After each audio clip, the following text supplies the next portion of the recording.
votre émission priante chaque jour de Carême.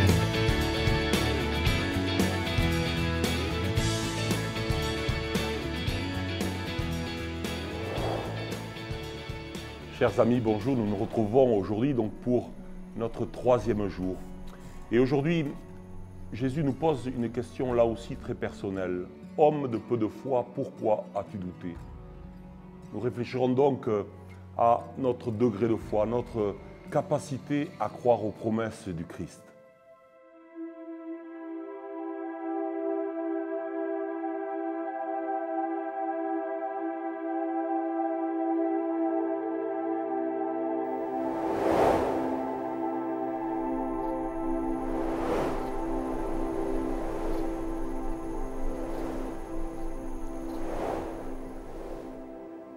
Chers amis, il fait nuit sur le lac de Tibériade et les vents contraires rendent difficile la traversée.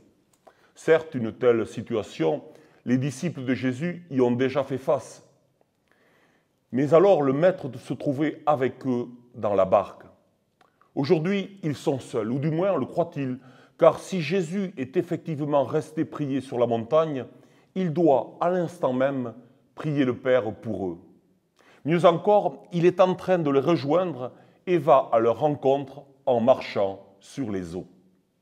Pris de panique, tétanisés, ces derniers croient voir un fantôme et se mettent à crier. Alors, comme pour les calmer, les rassurer dans leur angoisse, Jésus leur dit « Confiance, c'est moi, n'ayez plus peur ». Pierre, cependant, n'est pas totalement convaincu et demande à Jésus que ce dernier lui commande de venir vers lui sur les eaux. Jésus lui répond alors simplement « Viens ». Et Pierre, le regard fixé sur Jésus, enjambe la barque et marche sur les flots pour le rejoindre. Mais voyant la force du vent, Pierre a peur et commence à s'enfoncer, à couler. Il crie alors vers Jésus « Seigneur, sauve-moi » et à l'instant même, Jésus le saisit et lui dit « Homme de peu de foi, pourquoi as-tu douté ?» Jésus alors monte dans la barque et immédiatement le vent tombe. Et tous, se prosternant, disent à Jésus « Vraiment, tu es le Fils de Dieu ».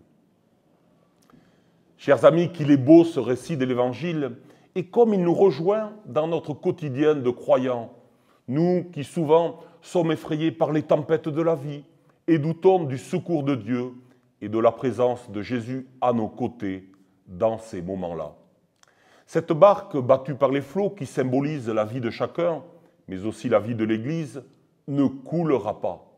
Jésus lui-même nous en fait la promesse. Les portes de l'enfer ne prévaudront pas contre elle. Aussi, cela devrait être pour nous une véritable assurance, un réconfort certain. Et pourtant, comme ces malheureux disciples, incrédules et apeurés, nous paniquons et finissons parfois par penser que notre foi n'est qu'illusion, fantasme. Et comme eux, ne reconnaissant pas la présence de Jésus dans nos vies, nous le prenons pour un fantôme. Or, chers amis, Dieu, en la personne de Jésus, est plus intime à nous-mêmes que nous-mêmes. Alors, comment pourrait-il être loin de nous aujourd'hui? À vrai dire, et c'est là un point essentiel qu'il nous faut comprendre et expérimenter, le ressenti, le sentiment de désolation qui peut nous habiter à certains moments de nos vies n'est pas le tout de notre être. Il faut lui donner sa place, mais rien que sa place, et pas au-delà.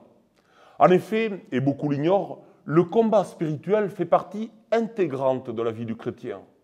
Conscient de cela, il faut nous méfier de notre météorologie intérieure, qui souvent varie et peut nous jouer des tours. Ainsi, ce n'est pas parce que j'ai des ennuis aujourd'hui et que mon moral est au plus bas que Dieu m'a abandonné ou n'existe pas. Et de notre côté, ce n'est pas parce que tout réussit dans ma vie et que j'en suis tout excité que je suis plus proche de Dieu et suis déjà un saint. En toute chose, chers amis, visons la mesure et recherchons la paix. Et rappelons-nous surtout que l'abattement et le désespoir, tout comme l'agitation et l'excitation, ne viennent pas de Dieu. Bien au contraire, Jésus, le Prince de la paix, entend nous rassurer, nous pacifier et nous ancrer dans une confiance tranquille, quels que soient les événements que nous vivons à ce moment-là. Chers amis, quand Jésus s'adresse à nous personnellement en nous disant « Homme de peu de foi, pourquoi as-tu douté ?» il n'entend pas nous rabaisser, nous humilier, mais au contraire nous rassurer, nous relever et nous libérer de ces peurs qui nous tiennent éloignés de lui. Soyons-en sûrs, rien ne nous séparera de l'amour du Christ. Et l'apôtre Paul lui-même, qui a connu bon nombre de tribulations, nous l'affirme. Oui, j'en ai l'assurance. Ni mort, ni vie, ni ange, ni principauté, ni présent, ni avenir, ni puissance, ni hauteur, ni profondeur, ni aucune autre créature ne pourra nous séparer de l'amour de Dieu manifesté dans le Christ Jésus, notre Seigneur. Alors, chers amis, la chose est finalement assez simple. Il nous faut rester unis à Jésus, car sans lui, nous ne pouvons rien faire. Sans lui, notre vie tombe en ruine. Pour ce faire, il nous faut, durant ce carême, et plus largement tous les jours de notre vie, expérimenter la proximité et le secours de Jésus dans l'épreuve. Cette science de la croix, cet apprentissage du disciple à la suite de Christ n'est pas théorique, mais extrêmement concret. Pour s'en convaincre, observons les disciples du Christ sur le lac de Tibériade. Jésus aurait pu lui dispenser d'une telle épreuve, mais il l'a permise pour que ces derniers reconnaissent en lui leur sauveur. En effet, c'est quand on passe l'épreuve avec Jésus que l'on peut expérimenter son salut. Alors, du plus profond de notre être, jaillit un chant de louange, un cri de joie qui manifeste notre reconnaissance éperdue à l'égard de notre Sauveur. Oui, chers amis, nous ne sommes pas seuls.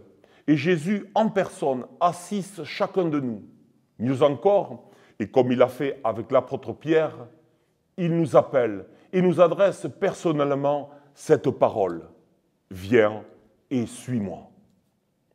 Chers amis, prions maintenant Jésus afin que notre foi grandisse et nous ancre dans la paix. Ô Seigneur, donne-moi la foi, cette foi grosse comme un grain de sénévé qui fait franchir les montagnes et marcher sur les eaux dans la paix et la tranquillité de ton amour. Cette foi qui, même dans la nuit, nous rend sûrs de ton amour et de ta présence à nos côtés. Amen.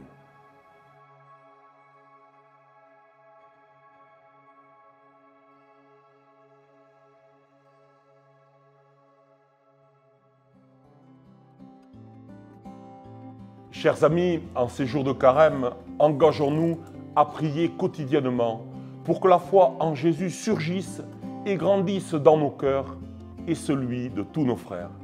Saint et joyeux carême à tous.